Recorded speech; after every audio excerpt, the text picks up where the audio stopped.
How did we get here?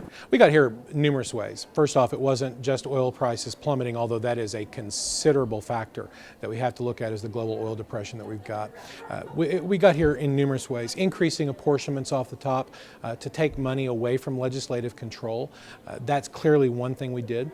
We've passed sales tax exemptions and income tax credits and all of these different tax credits and exemptions under the theory and belief of it will stimulate a diversification of our economy.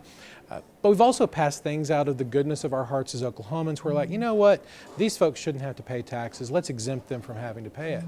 Those things add up. And so I think we're where we are today because of a cascading effect of lots of decisions over years.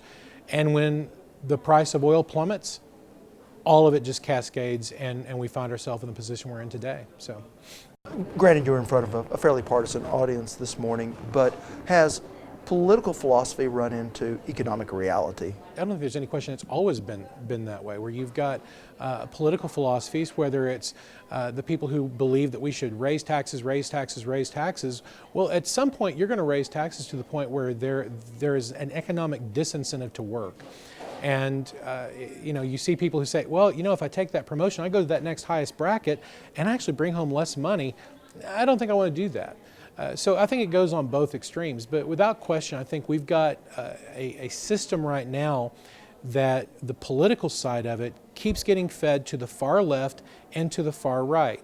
And at some point they meet in the middle because I don't think it's a political line, I think it's a circle. But you see the Republican Party moving further to the right, you see the Democratic Party moving further to the left. And that makes finding bipartisan common sense solutions more difficult with every year because the divide just keeps growing more and more. Two of the biggest applause lines I heard this morning, education and then the Medicaid dollars, healthcare dollars. Politically, can anything change there? I think the reality of it is if it's expansion of Obamacare, that issue is never going to fly in a political set. The voters in Oklahoma, if you ask them, they would say, no, we do not support that. So it's not unsurprising that their elected officials who they represent reflect Oklahoma's values and reflect Oklahoma's opinions and say, no, we're not in favor of that. But the reality of it is that we've got the federal dollars that flow through Medicaid that we're not taking full advantage of, that aren't even tied to Obamacare, that are monies that we could have utilized for waivers or something that we just haven't done for some reason.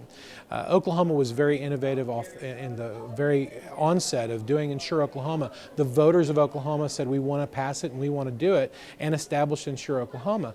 And yet we're not utilizing Insure Oklahoma to the greatest possibility. So I think the answer in healthcare, if it's labeled as Obamacare or if it's labeled as Medicaid expansion, there are legitimate policy reasons for it and there are legitimate policy reasons against it. But the political tag that's been attached to it is so toxic that Republicans and Democrats both use it in political campaigns to defeat the other side and allege that the other candidate supports Obamacare. If it's tied to that, then there's not going to be a political solution because the voters in Oklahoma are adamantly against Obamacare in this state.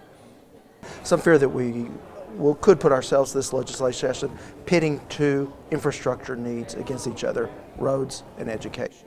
I think the reason for that is because when you look at the total budget shortfall and you look at where we were 10 years ago, 10 years ago we were spending $100, $200 million in transportation, and today we're spending almost $750 million in transportation. And when you look at where we are in education, our education dollars from the state appropriated side, they're up a few hundred million since over the last 10 years. They're up $100 million. Just in what we've passed in terms of budget since I became chairman, we've increased spending for education by $100 million. I think it's inevitable that you're going to have people, when we're this tight, you're going to have people start to pit healthcare versus transportation or education versus healthcare. If you look at where our dollars have flowed, the vast majority of our increases in government spending have gone to our Health and Human Services area, Department of Health, Department of Human Services. Medicaid, mental health has seen a tremendous amount of increase in spending.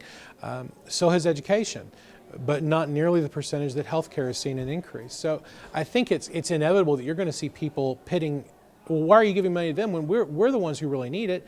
They're flush with money. Give us the money instead. I think when we're at the dire straits that we're in currently, you're inevitably going to see people say, hey, we're a bigger priority than they are. And so move some of the money from them to us, or at least don't give them an increase and let us have the increase. I think that's inevitable that we'll see that type of discussion and debate. The other reality of that is if somebody wants to say that we should spend more money in this area, then it is intellectually dishonest for them to say we should spend more money in this area. Okay, well, where are you going to get it? How are you going to get it? Are you going to raise taxes? What if you're not going to raise taxes? Then where are you going to get that money to spend? It's easily done to say I want to increase spending for common education by $500 million. Great, that's tremendous. Where are you going to get the money? Or who are you going to take it from? Are you going to take it out of thin air? Because right now, that's where you would have to get it, because we don't have $500 million to give to Common Ed. But it would be politically very popular to say it. But the intellectually honest answer is, where are you going to get the money? Are you going to get it from a tax increase? Are you going to get it from another government agency? And if so, which government agency are you going to take it from? Are you going to take it from Career Tech? Are you going to take it from Higher Ed? Are you going to take it from the Health Department? Are you going to take it from Corrections or Public Safety? Where do you want to find that $500 million? Because that's the harder question. Saying you favor something is easy. Coming up with a solution of where you're going to pay for it, that's where the rubber meets the road, and that's what makes our lives really difficult right now. Do you feel sometimes handcuffed at the state capitol? Oh, there's no question we're handcuffed because of off-the-top apportionments that prevent us from being able to have legitimate control over what the priority should be. We have increased funding in areas that I firmly believe if we had put a budget out that showed we were increasing funding in Area A while we were not keeping up in education or in DHS, that budget would have failed. But because it was off-the-top apportioned, it was done, and there was no debate about it, and more than that, people didn't even think about it. So I think the off-the-top apportionments is one issue that, when you look at it, one person said this morning, it's just not a big deal. Actually, yeah, I think it is, because we've taken away the legislative ability for the legislature to actually address things.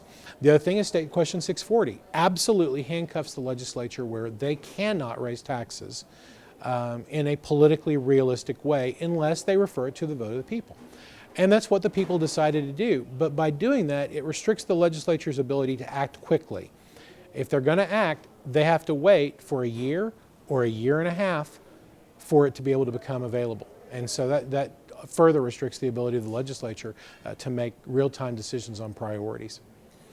Even a bigger picture question, until we are able to somehow get our healthcare costs in line as a country, will state governments, local governments, anyone that pays a healthcare premium, will they always be fighting the same battle? Well, and that's one of the huge problems that many of us have with Medicaid expansion is that when you look at Oklahoma has been on the lower end of the poverty spectrum, and because of that, we've gotten a tremendous amount from the federal government.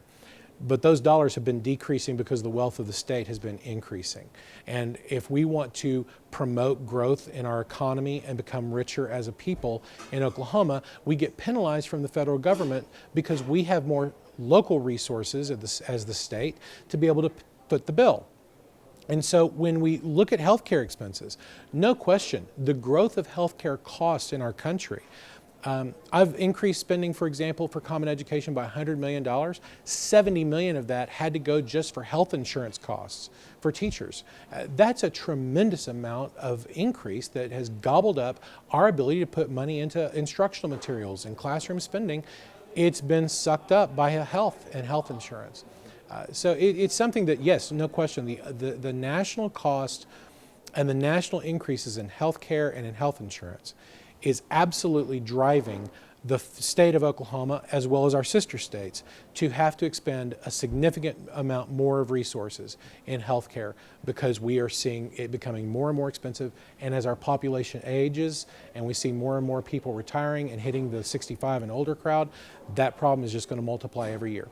I had a former Secretary of Commerce tell me, appointed by a Republican governor, serving in a Republican cabinet, that when they lower the 7% down to 2% for gross production taxes, that we are really never going to be able to diversify this state with this type of attitude. Was that tax reduction, was that wise? I think when you look at what we had done at the time we passed the original credit, it was a temporary credit. It went from 7% to 1% for this experimental drilling practice because it was incredibly expensive. And we wanted to promote it because it looked like it might have some good returns. And only about 15% of the oil wells that were being drilled and the gas wells that were being drilled were utilizing this method. It was called horizontal drilling. Today, 85% of the wells that are drilled are horizontally drilled and not vertically. And so what we saw a tremendous reduction in the 7% rate because people moved to the 1%. They didn't move to the 1% just because of the tax rate. They moved to the 1% because they got a lot more out of the ground. And that increased their profit margins. So when the 1% was set to expire, the debate was, should we leave it at 1% permanently or should we increase it? And the decision was made that we should increase it to 2%, but do so on a permanent basis. Instead of leaving it at 1, increase it to 2 permanently. There were folks that said, no, you should take it back up to 7. The oil and gas companies told us, well, if you take it to 7, then our margins don't make sense in Oklahoma because it's different to drill in Oklahoma than it costs to drill in South Dakota or North Dakota or Texas or Alaska. And what you get out of the ground is different based on the formations. Whether it was a mistake or not is something that history will judge, and I think it'll have to judge it in the long term, not just after a couple years. If you look at every category of revenue for the state of Oklahoma, every category is down except income tax. Income tax this year is up 1.9%. The vast majority of everything else is down about 3%. But gross production is down 77%. That's not because we changed the tax rate. That's because oil is trading at $30 a barrel and not around 60 where we had hoped it to be. What does it tell us that the income tax rate or the income tax collections are actually up? I think it tells us that the diversification of our economy has worked. It's just not worked as quickly and as to the great of extent as what we would need to not be so reliant on the oil and gas industry. If you look at our unemployment numbers, despite the fact that we've seen a tremendous amount of layoffs from the oil and gas industry, our unemployment numbers still are lower than the national average. Now, I think some economists would contend that our unemployment rate is actually a falsely low rate and that it truly is a little bit higher, but that's going to be the same thing for the country. We have diversified our economy fairly successfully in aerospace and other areas, but we still are so majorly reliant on oil and gas that when we see oil and gas go down, we see spending go down in sales tax and in motor vehicles. Real estate starts to slow down because people aren't making the same amount. But when our income tax is going up, that shows that we're paying more money to our citizens and that the overall economy is growing and is doing well. So it really, I think it's a testament to why tax cuts have worked. That has been one of the benefits. We are seeing a reduction in income tax this year, but if you take a look at it, it's because some of the wealthiest Oklahomans have had their incomes dramatically cut because they're in the oil and gas industry. But income tax, when we came in, we had a $5 billion appropriated budget and a 7% tax rate. Today we have a 5% tax rate and a $7 billion budget, and income tax has been steadily moving upwards. Despite the cuts. So I think if we would take a look at diversification of our other revenue streams, it would help the state of Oklahoma weather these types of shortfalls better. We just heard Gary Jones talk about the cuts that his agency has taken, and that's across the board. I know as appropriations chair, you deal with every state agency head. Yes. And I think they will all tell us that, boy, those are a lot of cuts. We don't know how we're going to do this. Yes. So what do we do? Well, that's the problem we're in is that, and to Auditor Jones' point about the revolving funds, we had agencies that were holding literally over $1 billion in revolving funds. So what we did is we told these agencies, hey, spend those revolving funds down. Quit holding on to so much cash. We understand we've got a state rainy day fund, and when you have more money in your revolving funds than the state rainy day fund has, then you need to spend those dollars down and quit hoarding money so much. And so we told agencies to reduce their revolving fund balances and spend them down. And that's one of the things we told the state auditor's office and numerous others, the state treasurer's office, numerous others, Veterans Administration, that we told them just spend your money down, please. You know, the revolving fund that we told Auditor Jones to spend down, I think it had, we told him to spend $500,000 out of it. He had, I think, $800,000 in the bank when we told him, hey, just spend down $500,000. Today it's already up to over $1 million. Halfway through the fiscal year, it's already grown and ballooned up to the largest it's been, even after we've told them to spend it down by $500,000. So those revolving funds are something that we need to have a serious conversation about, whether agencies should be allowed to hoard money in the bank and charge the rates that they're charging to the taxpayers for the fees that for the services that they're giving.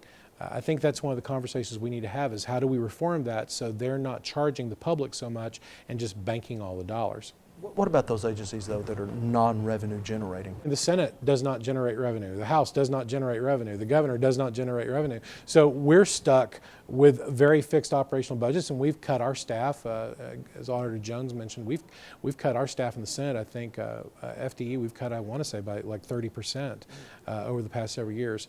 But for all state government, whether they're appropriated or if they're non-appropriated agencies, all of us, I think, have to take a look at reducing the size of what we do, streamlining and getting better at what we do. But because we've done so much in budget cuts already, we're to the point of not just doing cuts, we're to the point of doing amputations. We're to the point of saying, okay, is this a core function that we need to be doing? And if not, then we need to stop doing it and allow the private sector to do it if it needs to be done. But we're to that point where we've done so much in cuts. Most state government agencies have sustained about 30% in cuts. The biggest 12 agencies, corrections, mental health, common ed, higher ed, career tech, those types of agencies, human services, Medicaid, they've actually seen some increases and or staying flat or modest decreases in spending, where everybody else has absorbed the vast bulk of our budget cuts. There's only so much more that we can do to those agencies before we're like, you know what, we're going to stop doing this and refocus what the mission of the agency is, or whether the agency even survives. When we're talking about the budget, does the same rules apply maybe with school consolidation, that you may be able to consolidate some schools, but there's not going to be that big a savings? I think there would be savings if we did consolidation. Substantial? I think there would be substantial savings in the long run, because every time you reduce spending, it compounds itself over time. But the reality of it is that you should not, in my mind, you should not consolidate under the theory of, oh, we're going to get a bunch of savings this year. Because the reality of it is you probably aren't going to get a lot of savings that year. But you do start seeing savings down the line. And that's where you are able to reinvest those monies, where you're not necessarily cutting funding. For example, we've saved a significant amount of money in some of our consolidation in the past for IT, other purposes. Well, we didn't decrease the appropriations because of those savings. We've seen savings for state agencies because they're saving on their workers' compensation insurance because our premiums have gone down. We didn't cut their appropriations saying, oh, hey, you're not paying as much in work comp, we're going to cut you by that amount. But they've been able to use those savings to absorb the budget cuts that we've had. Or they've been able to use those savings to move it to other areas and increase services there. So as we see ideas, and this year I think we'll have a conversation about administrative consolidation of schools, we'll have a conversation about consolidation in public safety. I think you'll see some suggestions to consolidate some of our non-appropriated agencies. I think you'll see several consolidation discussions this year, but the reality of it, in my mind, my opinion, is that those savings should be reinvested in the agency, either to equalize salaries in law enforcement, where you have a huge disparity between an OHP trooper and you have an OSBI agent that is paid woefully less, yet they've been on the job longer than the trooper. So I think we need to be able to figure out how to equalize salaries. You can use the savings to equalize those salaries.